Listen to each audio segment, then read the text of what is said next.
Hello வணக்கம் மக்களே. நம்ம ரோட்டு கடை காளான் தான் செய்ய போகிறோம். எப்படி செய்யுதுன்னு நம்ம பார்த்துடலாமா? அதுக்கு காளான், வெங்காயம், கோஸு, பச்சரிசி மாவு, கார்ன்ஃப்ளவர் மாவு, சில்லி பவுட்ரு, மிளகாத்தூள், காஷ்மீர் சில்லி பவுட்ரு, மிளகுத்தூள், தனியாத்தூள், கரம் மசாலா இது எல்லாத்தையும் போட்டுக்கோங்க.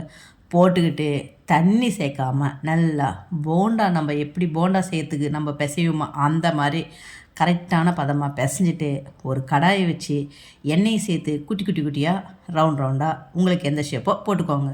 போட்டு அதை பொன்னிறமாக நல்லா வறுத்து எடுத்துடுங்க. இந்த வறுத்து எடுத்ததை அப்படியே சாப்பிட்டா கூட ரொம்ப மொறுமொறுன்னு டேஸ்ட்டாக இருக்கும். இன்னும் டேஸ்ட்டுக்கு ஒரு கடாயை வச்சு வெங்காயம், பூண்டு, பச்சை மிளகாய், கருவேப்பிலை இது எல்லாம் போட்டு வதக்கிக்கிட்டு கொஞ்சோண்டு 1/4 டீஸ்பூன் மிளகாய்த்தூள், மஞ்சத்தூள், கரம் மசாலா, மிளகுத்தூள் இதையும் போட்டு வதக்கிக்கிட்டு அப்புறம் சில்லி சாஸு, டமாட்டா சாஸு இதையும் சேர்த்துக்கிட்டு கொஞ்சம் திக்னஸாக இருக்கும். அதனால் கொஞ்சம் தண்ணி சேர்த்துக்கோங்க. தண்ணி சேர்த்தா கொஞ்சம் நல்லா கிரேவி ஆகிடும்.